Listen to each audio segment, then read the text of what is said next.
ফাসিনার ব্যাপারে একটু বলে নি। আবু জেহেল আমার নবী পাকের বড় দুশমন ছিল। সে আইন করে দিয়েছিল মুহাম্মদ রাসূলুল্লাহর কাছে যে যাবে তাকে মৃত্যুদণ্ড দেওয়া হবে। আজ যেমন আবু জেহেলের ছেলেরা বলছে মুহাম্মদ রাসূলের গোলাম আব্বাসের কাছে যে যাবে তার ঘর আটকে দেওয়া হবে। কি গো বলছো না? এটা সব আবু জেহেলের ছেলা, এদের কষ্ট হয়। তরুণেরা, আল্লাহ নবী নূহ নবী দয়া নবী নূর নবীর বিরুদ্ধে ছিল আবু জেহেল। আইন করে দিল যে মুহাম্মদ রাসূলুল্লাহর কাছে যাবে তাকে মৃত্যুদণ্ড দেওয়া হবে। এই যুবকেরা, এই আইন এলান হয়ে গেল। একদিন আমার রাসূলুল্লাহ রাস্তার এক প্রান্ত দিয়ে আসছে, অপর প্রান্ত থেকে আবু জেহেলের ছেলে ইকরামা যাচ্ছে। যখনই সামনাসামনি হয়ে গেছে, ইকরামা আমার রাসূলুল্লাহকে দেখে আর থাকতে পারে না। ছুটে গিয়ে ঈদের সময় যেমন আমরা নামাজ বা দেখে অপরে বুকে বুকে কুলোকুলি করি, ইকরামা আমার রাসূলুল্লাহকে জড়িয়ে ধরে কুলোকুলি করতে লেগেছে। এই মেসেজটা আবু জেহেলের কাছে চলে এলো। আবু জেহেল রাগান্বিত হয়ে গেল। আবু জেহেল ঘোষণা করে দিল, সরদারের ছেলে প্রকাশ্য সবার সামনে মৃত্যুদণ্ড দেওয়াটা একটা কেমন লাগছে, কিন্তু আইন সবার জন্য সমান। তাই ইকরামাকে জঙ্গলে গিয়ে বেঁধে দাও হাতে পায়ে দড়ি দিয়ে, যাতে বনের হিংস্র পশুরা ইকরামাকে ছিঁড়ে ছিঁড়ে খেয়ে নেয়। কথা মতো কাজ হয়ে গেল। ইকরামাকে জঙ্গলে নিয়ে যে বেঁধে দেওয়া হলো। ইকরামাকে বেঁধে দিয়ে সবাই চলে এলো। এদিক থেকে জঙ্গলের ভেতর দিয়ে বিভিন্ন হিংস্র পশুরা আসতে লেগেছে, একের পর এক চতুর্দিক দিয়ে আসতে লেগেছে। এ যুবকেরা কিন্তু ইকরামা অবাক হয়ে দেখে পশুগুলো আসে, কিন্তু কাছে আসে না। দূর থেকে দাঁড়িয়ে দাঁড়িয়ে সবাই ইকরামার মুখের দিকে তাকিয়ে থাকে। আরে নবীর গোলাম, 1450-1500 বছর পর নবীর কথা বলার জন্য যদি এতগুলো মানুষ আমার মুখের দিকে তাকিয়ে থাকতে পারে, যে ইকরামা নবীকে জড়িয়ে ধরেছে, তার মুখের দিকে তো কায়নাত তাকিয়ে থাকবে। কি থাকবে না থাকবে? আমার দিকে তাকিয়ে থাকেন। আমার থেকে আপনাদেরকে দেখতে অনেক সুন্দর, আমার দিকে তাও তাকিয়ে আছে কেন না? হুজুরের কথা বলছে। এই তাকানোটা আমার কৃতিত্ব নয়, হুজুরের বলছি তাই। এই ঠিক বলছি তো না? এখানে এমনও ছেলে বসে আছে যারা জলসাতেই বসেন, কথা বুঝে আসছে না? তাও দেখো মুখের দিকে কি জন্যে? হুজুরের কথা বলছি। তাহলে সম্মানটা কার জন্য? জোরে বলুন, হুজুরের জন্য। কার জন্যে? হুজুরের জন্যে। আর হুজুরকে যে যত ভালোবাসবে তার সম্মান আল্লাহ তত বাড়িয়ে দেবে। বলুন সুবহানাল্লাহ। ভাইরা আমার, ইকরামা দেখছো সব এসে গোল করে ঘিরে বসে আছে, আমার মুখের দিকে থেকে কেউ খাচ্ছে না। ইকরামা তার জবানে আরবি ভাষাতে এমন করে বলতে লেগেছে, খাচ্ছ না কেন তোমরা? আমাকে আগে আসো। আমার মতো হতভাগ্য আর কে আছে? আমি মুহাম্মদ রাসূলুল্লাহকে একটু জড়িয়ে ধরেছিলাম বলে আমার বাবা মাকে মৃত্যুদণ্ড দিয়েছে। ইকরামা তখন কিন্তু কলেমা পড়েনি, মন দিয়ে শুনবে। ইকরামা তখন ইসলাম আনেনে, ঈমান আনেনে, কলেমা পড়েনি। তখন সে বাপের দলেতেই ছিল। শুধু একটা কাজ করেছিল, আমার নবীর সুন্দর চেহারা দেখে, অদ্দুহাকে দেখে, চেহারায় অদ্দুহা, চেহারায় আনোয়ারকে দেখে থাকতে না পেরে জড়িয়ে ধরে ফেলেছিল। এই যুবকেরা ওই সময় ইকরামা বলতে লেগেছে, তোমরা কেন আমাকে খাচ্ছ না? গিয়েছি আমাকে খেয়ে না। ওই সময় সে ওই পশুদের মধ্যে থেকে জঙ্গলের এক হিংস্র পশু সবার পিঠ ঠেলে আগিয়ে এসে বলে, তার ভাষাটাও মানুষের মতো বার করতে লেগেছে, আরবিতে বেরোতে লেগেছে, ইকরামা অবশ্যই খেয়ে নিতাম তোমাকে, কিন্তু তোমাকে খেতে আমরা পারবো না। মানুষের গোশত বড় সুস্বাদু লাগে, আমাদের খেয়ে নিতাম, কিন্তু তোমাকে খেতে পারবো না। এই জন্যে পারবো না, কেননা তোমার শরীর থেকে আখরি নবীর খুশবু বেরোচ্ছে। আরো জোরে বলুন সুবহান। এ যুবকেরা, বাপেরা, মায়েরা, ইকরামা ঈমান আনে নে, ইসলাম কবুল করে নে। হুজুরকে শুধু জড়িয়ে ধরেছে, হুজুরের পক্ষে ছিল না। তাতে যদি জঙ্গলের অবেলা হিংস্র পশুদের হৃদয়ে আল্লাহ যদি ইকরামাকে খাওয়া হারাম করে দেয়, খাবি না। আমার বন্ধুকে জড়িয়ে ধরেছে, এবং সেই অবেলা পশুর জবান দিয়েও আল্লাহ মানুষের ন্যায় কথা বার করাচ্ছে। পারে না? পারে না? আমরা তো ঘরে টিয়া পুষলে সে আমাদের মতো কথা বলে। কি তো মহান স্রষ্টার ক্ষমতা আছে না নাই? সেই ইকরামা কলেমা না থাকা অবস্থা তো রাসূলকে যদি মহব্বতের সাথে জড়িয়ে নেওয়ার দরুন, তার যদি জঙ্গলে হিংস্র পশুরা খাই না বলে, আমি আব্বাস সিদ্দিকী আপনাদের জিজ্ঞাসা করি, যদি আমাদের দিলে সচ্চা নবীর প্রেম ও মহব্বত আদব থাকে, কিয়ামতের দিন আল্লাহ জাহান্নামকেও বলে দেবে, এদের দিলে আমার হাবিব আছে, এদেরকে পোড়াবি না। জোরে বলুন সুবহান। আরো জোরে বলুন ইনশাআল্লাহ। হতে পারে না? কিন্তু সচ্চা মহব্বত কাকে বলে? যে মাদ্রাসা ভাঙবে তার সাথে দল করা। এখন তো মুসলমান করছে, আবার এই কথা বলার জন্য অনেকের আবার প্রেস্টিজে লেগে গেছে। একটা প্রচার হচ্ছে না চারিদিকে, তোমাদের এলাকায় প্রচার হয়েছে কি জানি না, একটা ছোট্ট ভিডিও ক্লিপ কেটে প্রচার হচ্ছে না? আমার অনেক ভিডিও প্রচার হচ্ছে, কোনটা 20 সেকেন্ড, কোনটা 30 সেকেন্ড, কোনটা 40 সেকেন্ড। ভাই, যারা এই মোবাইল যে যারা রয়েছে এরা সব ভালো জানে, কোনো জায়গা থেকে না, কোনো জায়গা থেকে হ্যাঁ, কোনো জায়গা থেকে বলো, কোনো জায়গা থেকে করো, কোনো জায়গা থেকে এই অক্ষর নিয়ে জুড়ে একটা সেন্টেন্স করা যায় না? যায় না? আজকে টেকনোলজির সময়, করা যায় না? যায় না? হ্যাঁ। তারপরে নতুন এখন আবার একটা অ্যাপ বেরিয়ে গেছে, ও তো সব করতে পারে। ও তো মহিলাকে পুরুষ বানিয়ে দিচ্ছে, পুরুষকে মহিলাও বানিয়ে দিচ্ছে। সব হচ্ছে আখেরি জামানা। মোমেনের বৈশিষ্ট্য কি? মোমেন কখনো শোনা কথাতে বিশ্বাস করবে না, ভেরিফাই না করে, যদি সেটা তার ইজ্জতের উপর আঘাত হয়। কথা মাথায় শুনছে? কিন্তু একটা ভিডিও সমাজে চলছে খুব। কি ভিডিও? আব্বাস সিদ্দিকী বলেছে টিএমসি কে ভোট দেয়া নাকি হারাম। আপনারা শুনেছেন? এই শুনেছেন তো নাকি? তো এইটার আগে কি বলেছি, পরে কি বলেছি, এটাও দেওয়া দরকার ছিল তো নাকি? দিয়েছে? শুধু ওইটুকু দিয়েছে। এক কথা বুঝছেন না? বোঝেন না? এখন এই বিষয়টা পুরো জানার ইচ্ছা আপনাদের আছে কি? যদি থাকে তাহলে সালাম পড়িয়ে একটুখানি শোনাবো, কেন জানা দরকার। যখন আমার বিরুদ্ধে ছড়াচ্ছে, একটু আমার জানানো দরকার আছে না? এবার জেনে যদি তখন মনে হয় যে না, আব্বাস সিদ্দিকী তো ঠিকই বলছে, মুখ ওর কথা তো ওর নয়, কথা তো ইসলামের বলছে, তাহলে আপনাদের মানতে হবে না? আজ এই না মানে রাস্তা ক্লিয়ার, যাও, টিকিট কনফার্ম হয়ে যাবে, পুরো ওপেন তো, ভাগ হয়ে আছে। আরে দুটো তো দল, একটা রহমানের, একটা শয়তানের। সারা জীবন কাজ করবেন শয়তানের দলে, হেল্প করবেন শয়তানের দলে, সবকিছু শয়তানের দলে, আর দিনের শেষে বলবেন আমি রহমানের দলের সঙ্গে জান্নাতে যাবে। হয়? দুনিয়াদারি করতে হবে, কারবার করতে হবে, ব্যবসা করতে হবে, মুসলিম অমুসলিম সব ভাই ভাই মানুষ মিলেমিশে চলতে হবে, কোনো নিষেধ নাই ইসলামে। কিন্তু যখনই আল্লাহ ও রসুলের বিরুদ্ধে যখন যাবে, আর তার সাথে সম্পর্ক নয়। কেন? আল্লাহ ও রসুল সবার উপরে।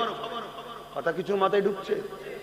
কিন্তু সেই জায়গাতেও তুমি যদি আল্লাহ ও রসুল ছেড়ে দিয়ে হই হই করো, তার মানে কি তুমি আল্লাহ ও রসুলের থেকে একে গুরুত্ব বেশি দিলে। তো যাক, আমি চলে আসছি যে কথা বলছিলাম। তাহলে ইকরামার নবীকে মানেনি, শুধু জড়িয়ে ধরেছে, তাকে জঙ্গলের বাঘ খাচ্ছে না। কি বলছে?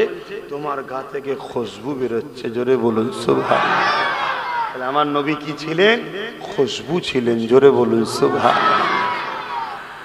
আম্মা জান আমিনা হুজুরের একটা কথা বলি, এই খুশবু যখন বিষয়টা এসেছে একটু বলে দিই, শুনে রেখে দেন, অসুবিধে হচ্ছে নাকি?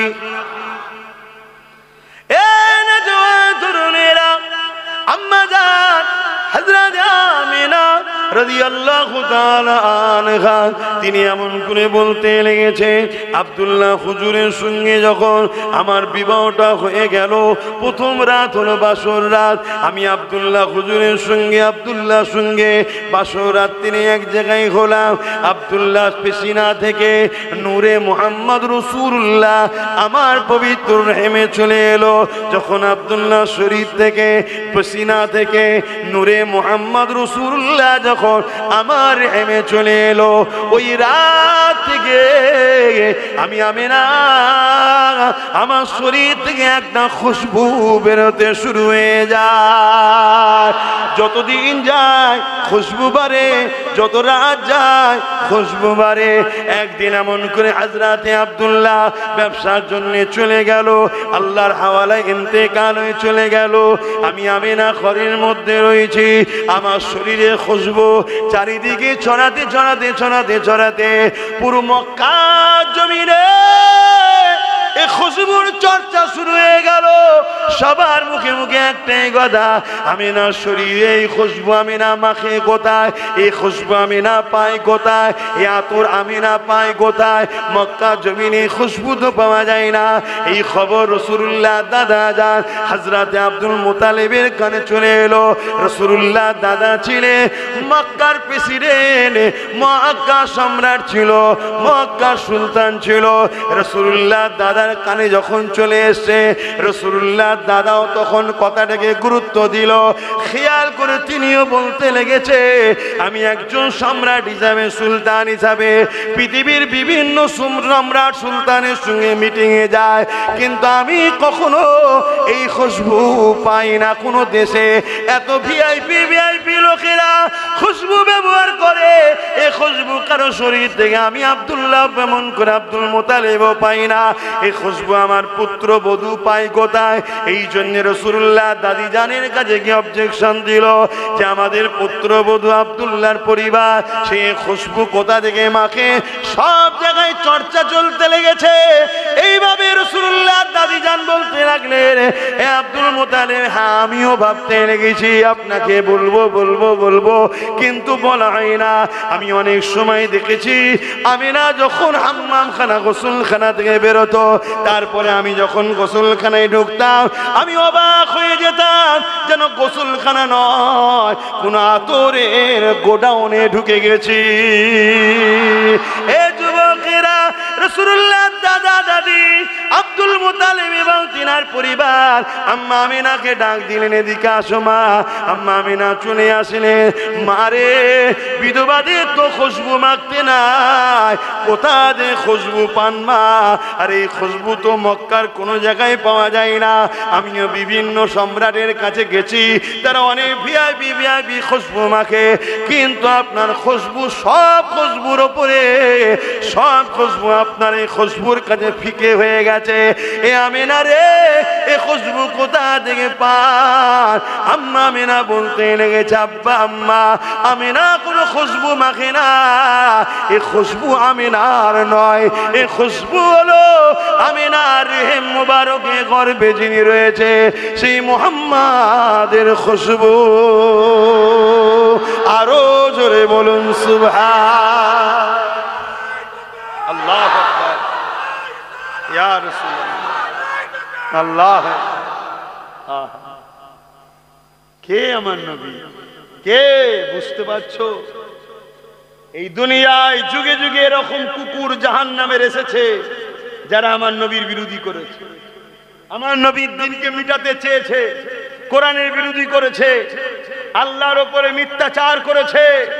যেমন কদিন আগে তোমাদের উত্তর 24 পরগনা দত্তপুকুর ভাটপাড়ার এক মানবরূপী পশু জাহান্নামের কুকুরের আবির্ভাব হয়েছে, যে বলছে ইসলামে নাকি রেপ করা পাপ না, অথচ জানে না ওদেরই দলের অনেক নেতারা রেপ কেসের আসামি হয়ে বসে আছে। শুনছেন তো নাকি? ওদেরই দলের যেখানে ক্ষমতা চলছে সেই মণিপুরে বড় বড় তার মধ্যযুগীয় কাজ কারবার হচ্ছে। এসসি এসটি দলিত অসহায় গরিব নিচু বর্ণের মহিলাগুলোকে উলঙ্গ করে ঘোরাচ্ছে এই বিজেপি শাসিত রাজ্যে। এই মানবরূপী পশুগুলো তাদের বিরুদ্ধে বলে না কেন? এদের রাজনীতি করার কোনো ভাষা নাই। এরা জনগণকে যা বলেছিল সব মিথ্যা হয়েছে। বিজেপি যেদিন থেকে দেশে এসছে দেশটা ধ্বংস হয়েছে। বিজেপি যা ওয়াদা করেছে সব ফ্রড হয়েছে, সব মিথ্যা হয়েছে, সব চিটিংবাজি হয়েছে। হাতটাকে মোদি একটা ইন্টারন্যাশনাল মিথ্যুক কার্যা প্রমাণ হয়েছে, হয় না হয়নি? জোরে বলো। এরা দেখছে তো রাজনীতির কোন লাইন নেই, আর তাই ধর্মে আঘাত দাও, মাইন্ডটাকে মানুষের ভোলাও, আমাদের দুর্নীতির কথা মানুষ যেন ভুলে যায়। শুনছেন না শোনেন? কিন্তু বড় দুঃখের বিষয়, এরকম মানবরূপী পশুকে হয় পাগলা গারোতে না জেলে থাকা দরকার ছিল, কিন্তু জেলে আছে কি? জোরে বোন আছে? নাই। জেলে থাকবে কে? আপনার গ্রামে মদের দোকান কেউ দেবে, আর আপনার গ্রামে একজন যে বলবে মুসলিম মহল্লায় মদের দোকান দিচ্ছে, এটা আমার ইসলামে খাওয়া হারাম, এটাকে বন্ধ করো। এই যে বন্ধ করতে বলবে সে জেলে যাবে কেন? আমার রাজ্যে মাতাল সরকার বসে আছে। ভাষা কি খারাপ লাগলো? আমি ওদের মতো নয়, আমি ওই সব লোকেদের মতো নয় যারা বিজেপির বিরুদ্ধে বলবে আর দিদিকে জিন্দাবাদ বলবে। আমি ওই মুনাফেকদের দলে নয়। আমি এতটুকু বুঝি টাকার ইপিট আর উপিট। আর না হয় বলেন এত বড় কথা বললো, এত কেস হলো, অ্যারেস্ট করছে না কেন? কথা বলেন, যুক্তিতে বলেন। আর আপনাদের পাশের ভাঙরে একটা মেয়ে শুধু বলেছে মমতার স্বামী নেই, তার নামে এক জাহান্নামের কুকুর কেস দিল, আবার সেই মেয়েটাকে তুলেও নিয়ে গেল। সেই কুকুরগুলো এর নামে কেস দেবে? এক কথা বলে, এরা সব ভাই বোন। কবে বুঝবেন? কিন্তু এরা কি প্রমাণ করছে? আব্বাস সিদ্দিকী হলো বিজেপি। করছে না, করে না? কেন এটা করছে? এটা না করলে মুসলিম সমাজের লোক যদি আব্বাস সিদ্দিকীর কথা শুনে লাই, তাহলে আমাদের তো চৌকি উল্টে যাবে। আমরা তো বেঁচে আছি এদের দয়ায়। এদের দয়ায় যখন বেঁচে আছো, এদের দিনের দুশ্মনদের উপরে দরদ দেখাচ্ছ কেন? এদের মসজিদ মাদ্রাসাকে যারা মিটাতে আসছে তাদের বিরুদ্ধে যখন এরা লড়াই করছে, তুমি কেন বলছো দিল্লি চলে যাও? তুমি যদি এদের দয়াতেই বেঁচে থাকো, তাহলে এদের বাচ্চাদের ঘরে কেন বলেছো যে রাস্তার কুকুরকের বাচ্চাকে মিড ডে মিল দেবো, তো মাদ্রাসার বাচ্চাদের মিড ডে মিল দেবো না? এই জানোই সরকার বলেছে, জানো তো নাকি? না জানলে তোমার সমালোচনা করবে। যদি এদের দয়ায় বেঁচে থাকো, তাহলে দুর্গাপুরে বোল্ডুজার দিয়ে পশ্চিম বাংলায় মাদ্রাসা ভাঙা হলো কেন? এদের দয়াতেই যদি বেঁচে থাকো, তাহলে 32টা মাদ্রাসার আনএডেড বন্ধ করে দিলে কেন? এদের দয়ায় যদি বেঁচে থাকো, তাহলে তুমি বললে কেন আমার উন্নত কোরআন শেষ হয়ে যাবে, আমার উন্নতি শেষ হবে না? এই যে কোরআন শেষ হয়ে যাবার কথা বলে,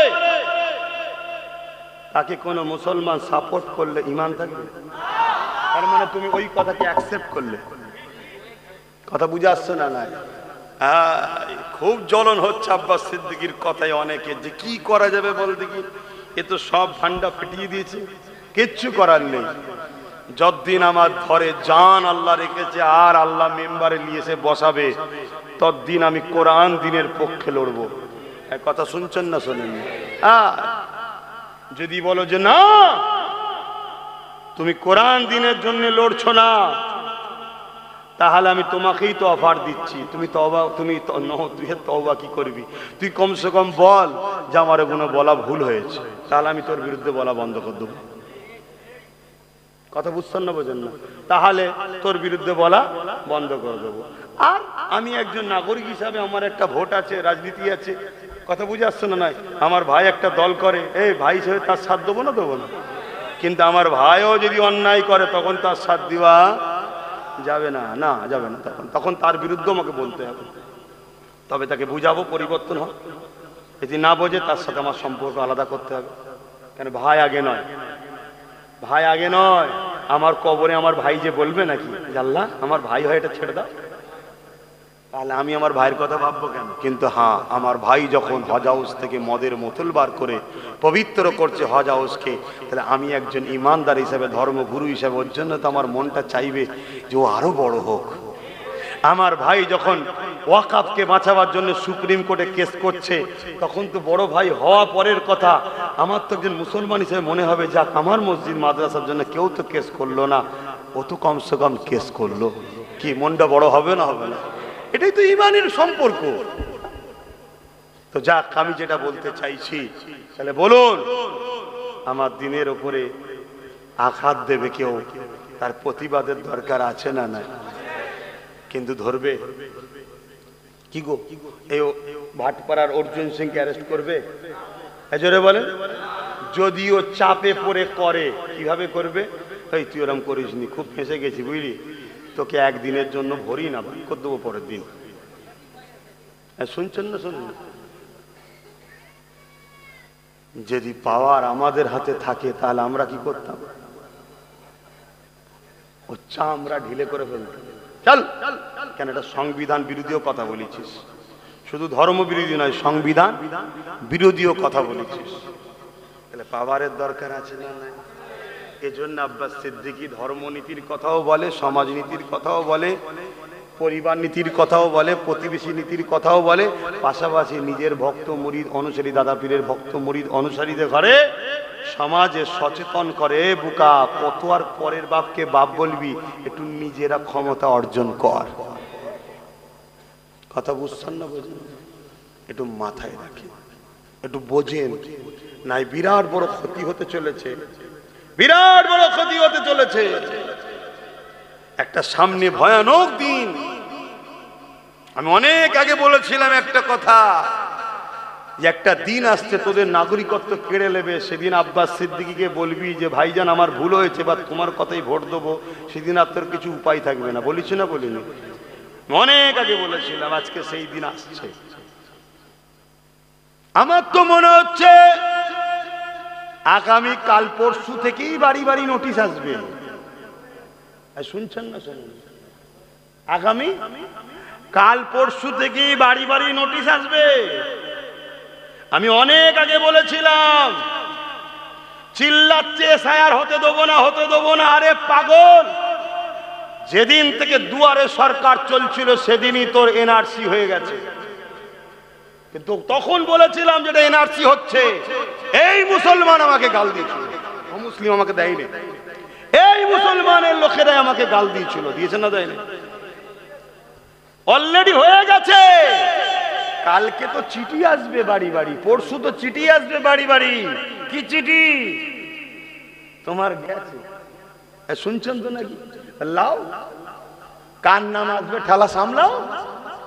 তবে একটা কথা বলে যাচ্ছি, যারা আহলে সুন্নাত ওয়াল জামাতের সঙ্গে দীর্ঘদিন জড়িয়ে আছো, এই বিপদে তোমার ভাই তোমাকে ছেড়ে দেবে না। তুমি যদি থাকো সদস্য হয়ে, বইটালি আমার সঙ্গে দেখা করো, আমি আপ্রাণ চেষ্টা করব তোমার হয়ে সমস্যা সমাধান করা। কথা মাথায় ঢুকছে না? ঢোকে না? কারণ আমার যতটুকু ক্ষমতা, আমার একটা ছোট্ট জিনিস আছে, কথা বুঝে আসছে না? এইটুকু তোমার হয়ে আমি বলতে পারি। বাকি বাপ গাল অনেক খেয়েছি বুঝানো দিকে। আমি বলেছিলাম একটা দিন আসছে মসজিদ মাদ্রাসা চলে যাবে। মসজিদ মাদ্রাসার কাগজকে সার্চ করো, সব রেড কালি পড়ে গেছে। তার মানে কি? 1 নম্বর খতিয়ান। 1 নম্বর খতিয়ান মানে সরকারের হাতে চলে গেছে। সরকার চালাবে, সরকার চালাবে।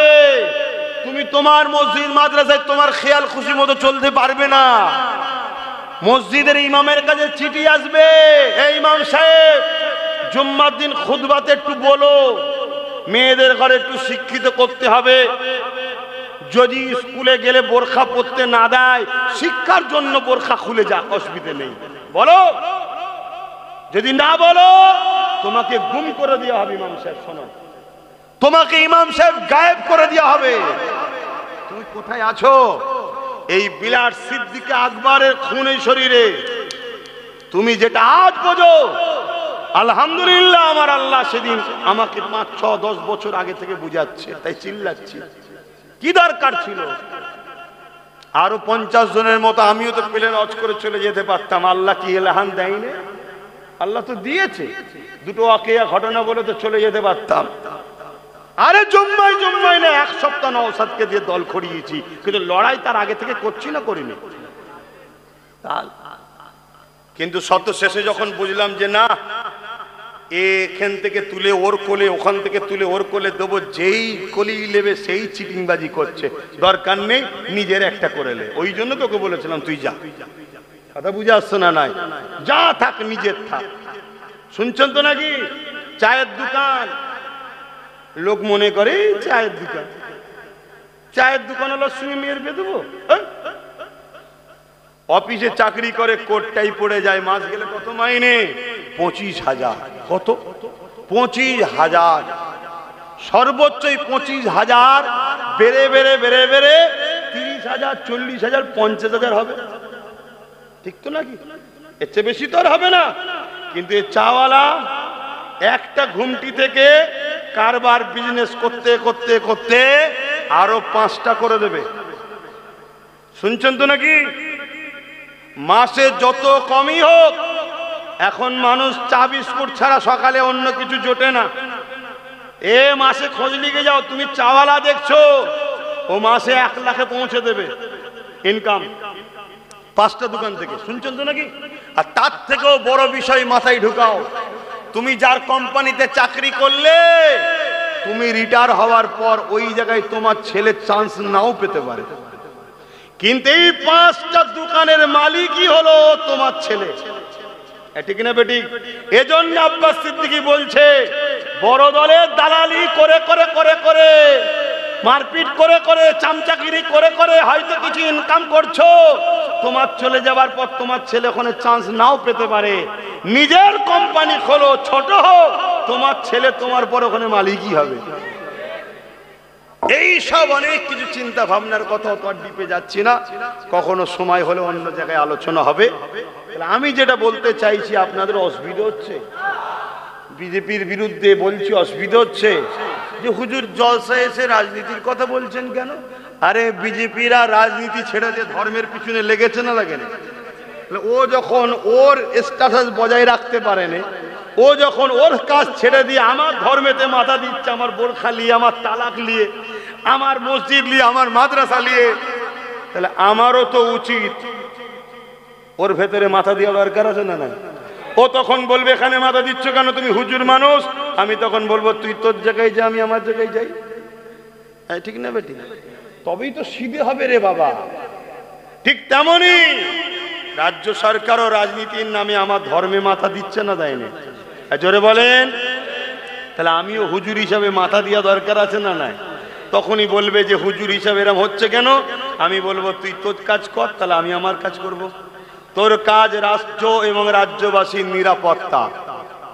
কথা বুঝে আসছো না? নাই, সেই কাজ ছেড়ে দিয়ে তুমি ইফতার পার্টির নামে হুড়োহুড়ি করছো, রেড রোডে গিয়ে হুড়োহুড়ি করছো, তুমি বলছো কোরআন শেষ হয়ে যাবে, তুমি ইটা সিটা আমার ধর্ম নিয়ে বলবে, তাহলে আমাকে একটু প্রতিবাদের দরকার আছে না? নাই, এজন্য মাথা দিচ্ছি। আচ্ছা ভাই, আপনারা আমার কথাকে অ্যাকসেপ্ট করতে পারছেন তো না? ভেতরে ভেতরে মনে দুঃখ হচ্ছে? ভুল আমাকে বুঝবেন না, আখরি জামানা এ নওজওয়ান তরুণেরা, আব্বারা, ইমাম এমন করে ফেরাউনের বিরোধী কেন এই মজলিস থেকে করা হয় না? হয় না? এই ফেরাউনের বিরুদ্ধে এই মজলিস থেকে বলা হয় না? কেন? ফেরাউন তো রাজা ছিল, তার বিরুদ্ধে বলো কেন? না, ফেরাউন ছিল স্বৈরাচারী, জালিম, অত্যাচারী, বনি ইসরাইল কওমকে জ্বেলিয়েছে, মুসা নবীর উপরে অত্যাচার করেছে, তাই তো নাকি? ও, তাহলে আজকে মরা ফেরাউনের বিরুদ্ধে বলতে এখান থেকে খুব ভাল লাগে, জেনতা ফেরাউনদের বিরুদ্ধে বলবেন না? এ নওজওয়ানেরা, এ মা নবী পাকের প্রেমিকেরা ও রাসূলের দিবানারা মন দিয়ে শুনে রেখে দান, জেনে রেখে দান, এই দুনিয়া তো একটা পরীক্ষা জায়গা। আপনি দুনিয়া জমিনে কারবার করুন, সে মুসলমান হোক অমুসলিম হোক, লেনদেন বিনিময় করবে, এটা ইসলামে জায়েজ রয়েছে। আপনি এই জমিনের উপরে এমন করে দোকানদারি করবে, মুসলমান হোক অমুসলিম হোক, লেনদেন করবেন, বিনিময় করবেন, জায়েজ রয়েছে। এ যুবকেরা, তরুণীরা, বাপেরা, আপনি দুনিয়াদারিতে রাজনীতি করবে, রাষ্ট্র চালাবে, মুসলিম অমুসলিম সবার নিরাপত্তার কথা ভাববে, এটাও ইসলাম শিক্ষা দিয়েছে। কিন্তু ততদিন পর্যন্ত আপনি তার পিছনে ছুটতে পারবে যে ব্যবসায়ী কারবার আপনার সঙ্গে লেনদেন থাকবে শুধু বিজনেসে, সে আপনার ধর্মের যদি উপকারে নাও লাগে, না লাগিয়ে যায়, কিন্তু কোনোদিন যদি আপনার ধর্মের বিরোধী না করে, আপনার আল্লাহর বিরুদ্ধে, আপনার নবীর বিরুদ্ধে, আপনার কোরআন ইসলামের বিরুদ্ধে কোনো নোংরা কমেন্ট যদি না করে, তার সাথে আপনি দুনিয়ার লেনদেন করুন, এতে ইসলামে কোনো আপত্তি নাই। কিন্তু যখনই আপনার বিজনেস পার্টনার আপনার আল্লাহ নিয়ে নোংরা কমেন্ট করবে, আপনার নবী নিয়ে নোংরা কমেন্ট করবে, আপনার কোরআন দিন নিয়ে নোংরা কমেন্ট করবে, মনে রাখবেন এটা আল্লাহর পক্ষ থেকে আপনার পরীক্ষা শুরু হয়েছে। আপনি কোটি কোটি টাকার কারবারকে বেশি প্রাধান্য দেন না, আল্লাহ ও রাসূলকে বেশি প্রাধান্য দেন, এটা আল্লাহ বা পরীক্ষা নিচ্ছে। ওই সময়ে যদি আপনি বলে যে তোমার সঙ্গে সম্পর্ক রাখার প্রয়োজন হবে না, তোমার সঙ্গে সম্পর্ক রাখতে পারছি না, কারণ এই বিজনেসের থেকে, এই টাকা ধন দৌলতের থেকে, এই জমি জায়গা থেকে, এই থেকে সব কিছু থেকে এবং নিজের জানের থেকে আমার কাছে আল্লাহ ও রাসূল প্রিয়। তুমি আমার আল্লাহর উপরে আঘাত দিয়েছো, নবীর বিরুদ্ধে নোংরা কমেন্ট করেছো, আর তোমার সাথে আমার সম্পর্ক রাখা সম্ভব নয়। এই আকীদা যদি করতে পারেন তবেই জানবেন ঈমান ঠিক আছে। এটা তো পরীক্ষা নেবে আল্লাহ, কি গো, নেবে না? নেবে না, কিন্তু আমরা তো ফেল হয়ে যাচ্ছি, আমরা তো লোভ লালসা সামলাতে পারছি না। হ্যাঁ, যদি লোভ লালসা সামলাতে না পারো তাহলে তো বাপ আখিরাত নষ্ট হবে। এ দুনিয়া তো পরীক্ষার জায়গা, এখানে তো চিরস্থায়ী নয়, এখানে তো আল্লাহ বিভিন্ন দিক দিয়ে পরীক্ষা নেবে। কাউকে ধন দৌলত দিয়ে পরীক্ষা নেবে, কাউকে জমি জায়গা ঘর বাড়ি কেড়ে নিয়ে পরীক্ষা নেবে, কাউকে আল্লাহ বিমার দিয়ে পরীক্ষা নেবে, কাউকে আল্লাহ সন্তান আওলাদ দিয়ে, আবার কারো সন্তান আওলাদ কেড়ে নিয়ে পরীক্ষা নেবে, আবার কাউকে আল্লাহ ক্ষমতা শাসক বানিয়ে পরীক্ষা নেবে, কাউকে আবার আল্লাহ জালিম শাসকের নিচেই রেখে পরীক্ষা নেবে। সাহাবা হুজুরদের উপরে কম পরীক্ষা হয়েছে? যে কথা বলছিলাম মনে আছে তো, হযরতে খুবাইব রাদিয়াল্লাহু তাআলা আনহু হুজুরের কথা প্রথম বলছিলাম না, ওটা একটু বলি নাকি? অন্যদিকে চলে গিয়েছিলাম, বলি। তিনাকেও পরীক্ষা নিয়েছেন না নাই না আল্লাহ? জালিম শাসক কি বলছে, খুবাইব তোমার সাথী সঙ্গীদের ঘরে সব মেরে দিচ্ছি, তুমি যদি আমাদের কথা মেনে নাও, আমাদের কথা অ্যাকসেপ্ট করে নাও, মুহাম্মদ রাসূলকে যদি ছেড়ে দাও, তাহলে তোমাকে আমরা মারবো না, আজাদ করে দেবো।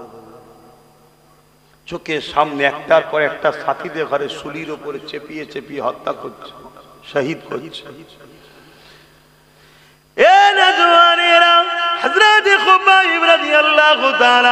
এই দৃশ্যখানা দেখার পরও চোখ দিয়ে পানি ফেলে সাথীদের মৃত্যুর জন্য, শহীদের জন্য কাঁদতে লেগেছে, কিন্তু জবানে একটাই কথা বলতে লেগেছে, এ জালিম যতই অত্যাচার করিস না কেন, যতই জুলুম করিস না কেন, মুহাম্মদ রাসূলকে যারা একবার দিল দিয়েছে তারা কখনো মুহাম্মদ রাসূলকে ছাড়তে পারবে না। কারণ আমাদের জানের থেকে কাছে হলো রাসূলুল্লাহ, আমাদের জানের থেকে প্রিয় হলো রাসূলুল্লাহ। এই কথা শুনে জালিম শাসক আরো রেগে গেল। একটার পর একটা সাহাবা ভাইদেরকে শহীদ করে দিল। এবারে খুবাইব হুজুরকে ধরলে এমন করে নানা দিক দিয়ে বুঝাতে লাগলে তাকে নারীর লোভ দেওয়া হলো, সুন্দরী নারীর সঙ্গে বিবাহ দেওয়া হবে, তাও খুবাইব হুজুর রাজি হলেন না। তাকে বলতে লাগলো তোমাকে আমাদের রাজত্বের হাফ সম্পদ দেওয়া হবে, তাও তাতে রাজি হলো না। এ নওজওয়ানেরা, তরুণেরা কোনোভাবে যখন রাজি হচ্ছে না, হযরত খুবাইব হুজুরকে এবারে শুলির সামনে নিয়ে গেল। নিয়ে গিয়ে শুলিতে চড়াবে তার আগে মুহূর্তে বলতে লেগেছে, এ খুবাইব তুমি কি চাও না তোমার বাপ মা পরিবার সন্তানের কাছে গিয়ে তাদেরকে নিয়ে আনন্দ খুশিতে থাকবে, আর তোমার জায়গাতে মুহাম্মদ রাসূলুল্লাহকে এই শুলির উপরে চাপিয়ে দেওয়া হবে।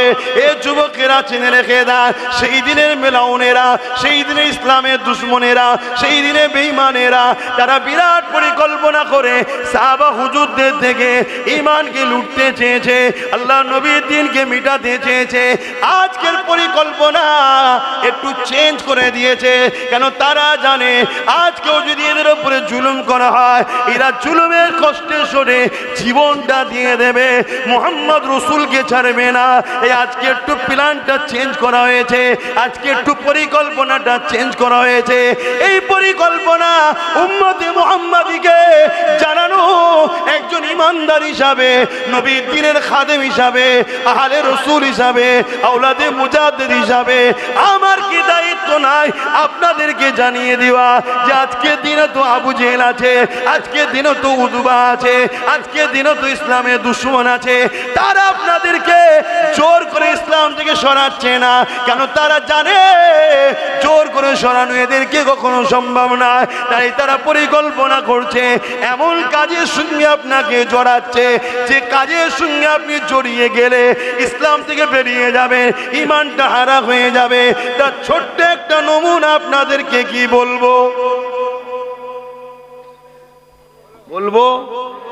জোরে বলুন। বিজেপি আমাদের দুশ্মন না বন্ধু? এটা কেউ জানতে বাকি আছে? জোরে বলে। কোনো যদি মেন্টালিও সমস্যা থাকে কোনো মুসলমানকে যদি বলা হয় বিজেপিকে ভোট দিবি, সে দেবে, এটা সবাই জানে, ঠিক না বেটি? কিন্তু বন্ধু সেজে যদি আমাদের কেউ ক্ষতি করে, এ বেশি ভয়ঙ্কর না যে প্রকাশ্য ক্ষতি করে, সে বেশি ভয়ঙ্কর। এই কথাটা আমার না নবীর। নবী পাক বলেছেন আমার বড় ভয় হয় আমার উম্মতদের ঘরে মুনাফিকরা না ক্ষতি করে দেয়। তার একটা ছোট্ট নমুনা বলছি। এখন একটা অনুষ্ঠান চলছে রাজনীতি ভাবে। কি অনুষ্ঠান? একটা অনুষ্ঠান চলছে না সব জায়গায় রাজনীতি ভাবে? বলুন বলুন। বিজয়া সম্মেলন, বিজয়া উৎসব, এটা কি উপলক্ষ করে? বলুন বলুন বলুন। ওইখানে কোনো মুসলমানের বেটা যেতে পারে, কোনো মুসলমানের মেয়ে যেতে পারে, যদি যায় ঈমান থাকবে। তাহলে দেখুন এরা রাজনীতি করছে না আমাদের কাফের বানাচ্ছে। কথা কিছু মাথায় ঢুকছে? এরা রাজনীতির নামে আমাদেরকে কাফের বানাচ্ছে। না গেলে বলবে ঘর দেবো না, না গেলে বলবে তোর কাটকে দেবো, না গেলে বলবে তোর নাম লিস্টে উঠবে, না গেলে বলবে এই করবো। তাহলে এরা রাজনীতি করছে না আমাদেরকে কাফের বানাচ্ছে। তাহলে যখন এরা রাজনীতি ছেড়ে দিয়ে রাজ ক্ষমতার পাওয়ারে বসে কাফের বানায় আমাদেরকে, তখন উলামাদের জন্য ফরজ সেই শাসকদের বিরুদ্ধে যুদ্ধ করা। এই ব্রিটিশ যখন রাজনীতি ছেড়ে দিয়ে এদেশে ইসলামের উপরে আঘাত দিয়ে ঈমান লুটছিল, তখন এদেশের উলামারা ব্রিটিশদের বিরুদ্ধে লড়াই করেছে না করেনি? তাহলে এই কথাটা আব্বাস সিদ্দিকীর আপনাদের ঘরে সজাগ করা দরকার আছে না? না, এ কথা যখনই বলবো তখন আমায় কি বলবে? বিজেপির দালাল। আর যখন বিজেপির বিরুদ্ধে বলবো তখন আমায় কি বলবে? ও দেশদ্রোহী। তাহলে ও যত যাই অন্যায় করুক বলা যাবে না, দেশদ্রোহী হয়ে যাবে। আর এ যা করে করুক বললে বিজেপির দালাল হয়ে যাবে। এই ভারতবর্ষে দুটো মানুষ বর্তমান আমার চোখে দেখা, তার সাথে আরো অনেকে থাকতে পারে, সেগুলো অতটা ফেমাস নয়। একটা অনেক আগে থেকে আছে, একটা রিসেন্ট শুরু হয়েছে। দুটো মানুষকে দেখছি, যে একজন 3 তালাকের নিয়ে লড়াই করছে, ওয়াকাফ কালাকাউনের বিল ছিঁড়ছে, ওয়াকাফ নিয়ে কেস করছে, ওয়াকাফ বাঁচাবার জন্য এনআরসির হয়ে কেস করছে। আর সেই দুটো মুসলমানকেই মুসলমানদের একদল বলছে দালাল। আর বাকি কেউ দালাল নেই। তাহলে চিন্তা করুন, যে জাতি তাদের হয়ে যারা লড়াই করে তাদেরকে দালাল বলে, তাহলে জানতে হবে এ জাতি কতটা ধ্বংসের দিকে যাচ্ছে, বুঝতে পারছি? এটা ভাবুন। আর এটা কেন বারবার বলা হচ্ছে? কেন মুসলিম প্রত্যেকটা মানুষই বিজেপিকে ঘৃণা করে, অতএব ওর সাথে যদি জুড়ে দিতে পারো তাহলে খুব সহজে ওর পাশ থেকে মুসলমানকে সরিয়ে দেওয়া যাবে। কথা মাথায় ঢুকছে না? ঢুকছে। কিন্তু আমি আপনাদের বলবো, সেদিনে তাহলে আমাদেরকে কিভাবে শেষ করা হচ্ছিল? জান দিয়ে, মালের লোভ দিয়ে। আজকে কিন্তু একটু ঘুর পথে। কি ঘুর পথে? কি ঘুর পথে? উৎসব, ধর্ম যার যার, ধর্ম যার যার। এই কথাটা মুখ দিয়ে বলছেন না দিল দিয়ে? মুখ দিয়ে যদি বলেন আলাদা কথা, দিল দিয়ে বললেই কাফের। শুনছেন না? শুনুন, এই কথাটা কি কেউ মানেন? এই উৎসব যার, ধর্ম যার, উৎসব তার, তাই তো নাকি? ধর্ম যার, উৎসব। আচ্ছা, এই বিষয়গুলো অন্য কোনো উলামারা প্রতিবাদ করে? আমার বিরুদ্ধে যারা মুখ খুলছে তারা প্রতিবাদ করে কেন? সব ভাড়াই চলছে, ভাড়া। তাহলে উৎসব যার, এই ধর্ম যার, উৎসব তার, ধর্ম যার, উৎসব তার।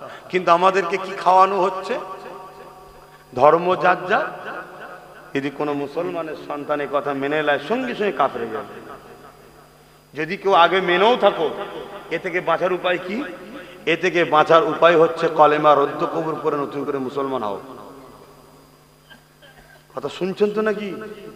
তুমি ভাবছো হয়তো আমি এখন ছেড়ে দিয়েছি, না, তোমাকে কলেমা রদ্দ কবুল করতে হবে। কথা মাথায় ঢুকছে না? ঢুকে না? কেন?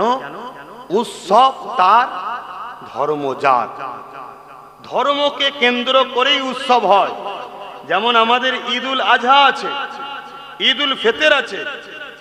কথা বুঝে আসছে? যদি সবটা একই হয়, উৎসব যদি সবার হয়, আমাদের ঈদুল আজহায় 2 রাকাত নামাজটা হলো ধর্মের কাজ, আর উৎসবটা কি? আল্লাহর রাহে হালাল পশু কুরবানি করে আনন্দ খুশি করে খাওয়া। যদি একই হয় তাহলে ঠ্যাং ধরতে কেউ আসবে? আমি এটাকে কাউকে ছোট করছি না, না আসার প্রয়োজনও নেই। কেন আসবে? তার ধর্মে এটাকে অপছন্দ করা হয়, সে না আসে, এটাই উত্তম।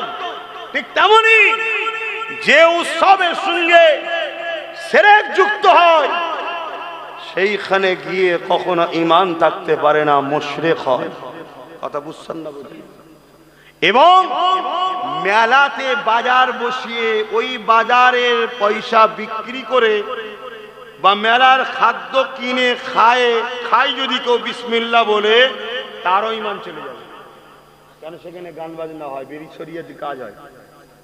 তাহলে এইটা গান বাজনা বেশরিয়াতির কাজের খাবার যদি খাবার নিজের পয়সায় কিনে যদি ঈমান চলে যায়, তাহলে দীঘায় কেউ কিছু কারো ধর্মের কিছু করবে, তার ভোগ বা কি বলে ওইসব যদি দিয়ে রেশনের মাধ্যম দিয়ে খাওয়ানো হয়, ঈমান থাকবে?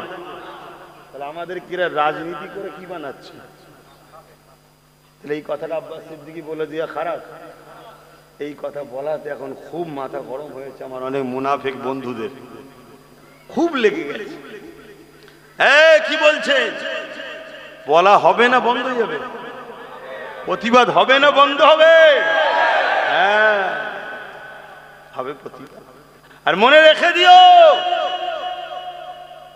যারা বারুদের স্তূপের উপরে আছে তাদের কাছে একটা মেসেজ, ওই যে দিশলাই কাটি হচ্ছে বিরাট ভয়ঙ্কর জিনিস। কথা বুঝছেন না? বোঝেন না? কেন আছে সে বারুদের স্তূপের উপরে, তার কাছে একটা দিশলাই কাটি বড় ভয়ঙ্কর জিনিস। কেন? একটা কাটি সাইজ করে দেবে। কথা বুঝছেন ভাইয়েরা আমার? এজন্য আমি সব জায়গায় গিয়ে একটু বুঝাই যে নামাজ পড়ছেন পড়ুন, মুশরিকের নামাজ কবুল হবে না। নামাজ পড়ছেন পড়ুন, কাফেরের নামাজ কবুল হবে না। রোজা রাখছেন রাখুন, মুনাফিকের রোজা কবুল হবে না। হজ করছেন করুন, মুশরিকের হজ কবুল হবে না। আপনি বলছেন কি করে হলাম? আপনার এই কাজ যদি এরকম হয় যেখানে গায়রুল্লাহর সঙ্গে শরীক করা হয়, এর সাথে যদি আপনি জড়িত থাকেন, এতে আপনার ঈমান থাকতে পারে না, পারে না, পারে না। কথা বুঝে আসছে? শরিয়ত তোর আব্বাস সিদ্দিকীর বাপের নয়, ঠিক তেমন শরিয়ত আপনাদেরও আব্বা জানদের নয়। শরিয়ত হলো আমিন আল্লাহর, মানতে হবে। আর আমারও ডিউটি হক কথাটা বলে দেওয়া। কেন? কত কষ্ট করে ইসলাম প্রতিষ্ঠিত করেছে। হযরতে খোবায়েব হুজুরকে যখন শুলিতে চড়ানো হবে, ঠিক এমন সময়তে আবার বলা হচ্ছে, খোবায়েব শেষবার বলছি, তুমি কি চাও তোমার জায়গায় মোহাম্মদ রসুলকে শুলিতে চাপানো হোক? নাউজুবিল্লাহ। তোমাকে ছেড়ে দেওয়া হোক? তুমি কি মোহাম্মদ রসুলকে এনে দিতে পারবে? হযরতে খোবায়েব হুজুর ধিক্কার জানিয়ে বলছে, হে নিষ্ঠুর মালাউনেরা, হে বেঈমানেরা, হে মুশরিকেরা, তোরা আমাদের ঘরে কি মনে করিস? মুহাম্মদ রাসূলের প্রেমিক যারা হয় তাদেরকে কি মনে করিস? তারা জীবনে সব দেয়া পছন্দ করে, আল্লাহ নবীর উপরে যারা পরিমাণ আঘাতকে পছন্দ করে না। হে নিষ্ঠুর বেঈমান খ্রিস্টান বাদশা, শুনে রেখে দে, যদি তোরা বলিস মুহাম্মদ রাসূলের পায়ে একটা কাঁটা ফোটানো হবে, এর বিনিময়ে যদি নবীর আশিকদের কাছে জীবন চাস, আমরা আমাদের জীবন দিতে পছন্দ করব, রাসূলুল্লাহর পায়ে কাঁটা ফোটানোর ইজাজত দেব না।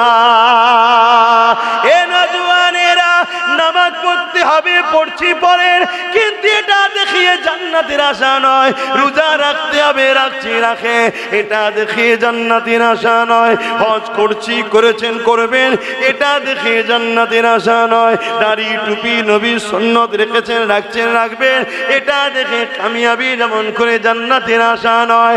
জান্নাত যেতে গেলে একটা ভিসা লাগবে, ওই ভিসাটা হলো লা ইলাহা ইল্লাল্লাহ মুহাম্মাদুর রাসূলুল্লাহ। এই অন্তরে ভিসা লাগাতে হবে। এই দুনিয়ার এক দেশ থেকে আর এক দেশে গেলে যেমন আপনার ভিসা লাগে, ভিসা ছাড়া যাওয়া যায় না, তেমন দুনিয়ার দেশ থেকে জান্নাতের দেশে যেতে গেলে এই ভিসা আপনাকে লাগবে, যেটা দিল থেকে, অন্তর থেকে মেনে নিতে হবে। আল্লাহকে সেवा दूसरा कोई माबूद ही नहीं, আর মুহাম্মদ রাসূলুল্লাহ আল্লাহ পাকের প্রিয় রাসূল। এটা মুখে শুধু বললে হবে না, আল্লাহকে আল্লাহর মর্যাদা মেনে নিতে হবে। রাসূলুল্লাহকে জানের থেকে বেশি ভালোবেসে আদবের সঙ্গে মেনে নিতে হবে। যদি আপনার ছেলের সঙ্গে আপনার রাসূলের টক্কর হয়, এই জায়গায় আপনি ছেলের পক্ষে দাঁড়াবেন না, নবীর পক্ষে দাঁড়াবেন। এটা আল্লাহর পরীক্ষা, মনে রাখবে। যদি আপনি ছেলের পক্ষে দাঁড়িয়ে যান, আপনার মধ্যে ঈমান নাই। ওই জায়গায় যদি আপনি রাসূলুল্লাহর পক্ষে দাঁড়িয়ে যান, যদি হয় ছেলেকে মৃত্যুদণ্ড দিতে হতে পারে, তাও ছেলে মরে যাক, আমি রাসূলুল্লাহকে ছাড়বো না। এই ঈমান যার মধ্যে আছে সেই যাবে জান্নাতে।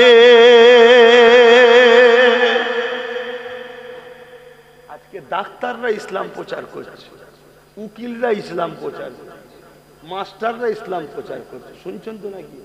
ঘরে দুটো চটি বই পড়ে নিয়েছে, আর ওই কি বলে ইউটিউবে গুগলে ইসলাম সার্চ করে দুটো পড়ে নিয়ে ফটর ফটর করছে, বলছে আমি সব জানি কোরআনে, আমি মাদ্রাসা, আমি সব জানি, সব জানি, সব জানি, সব জানি। একজন ইংলিশের লেকচারার, কলেজের ইংলিশের টিচার, সে ইংলিশ জানে না, জানে না, জেনে বলুন। এখন তার কাছে যেটা আইনের কিতাব তুলে দেওয়া হয়, সে আইনের কিতাবটা পড়তে পারবে না, পারবে না। সে যদি এখন কালকে কোর্টে দাঁড়ায় লড়াই করতে, জিতবে কেন? তো পড়তে পারছে। কথা বলুন।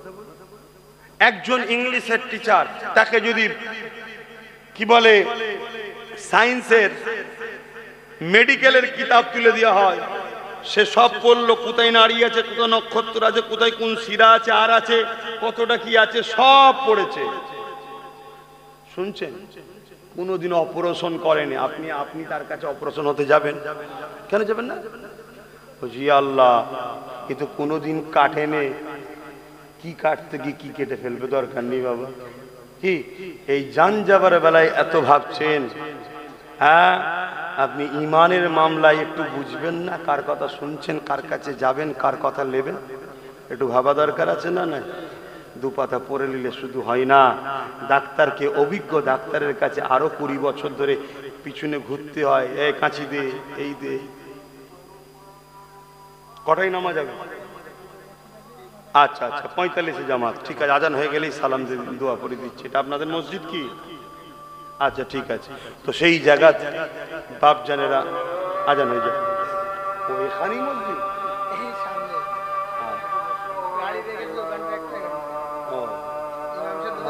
মনে এই দিক দিয়ে যাবো।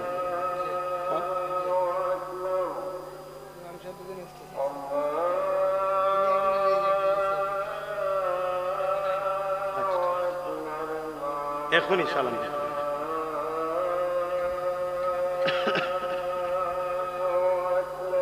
আল্লাহু আকবার, আল্লাহ।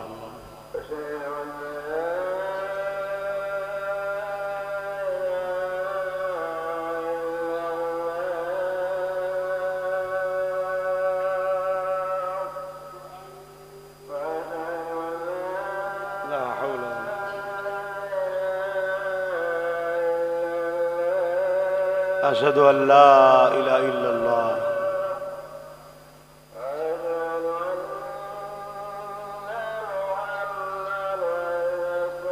صلى الله عليه وسلم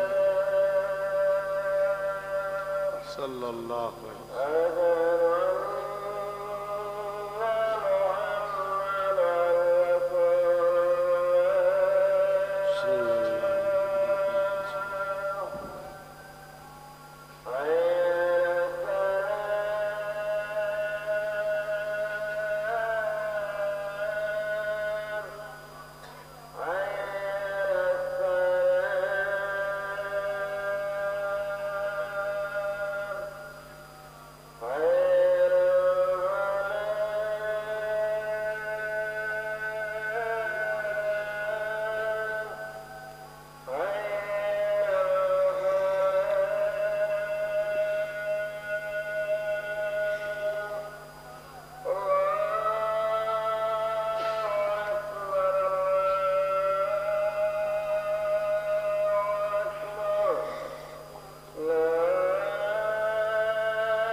اللهم رب صلوات محمد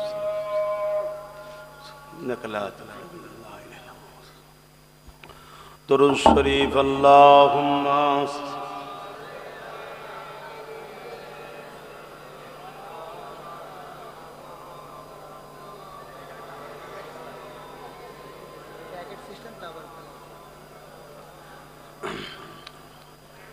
আর কথা নয়, তাবারুকের আবার ব্যবস্থা আছে। আমার কথা থেকে কষ্ট পেচ্ছেন,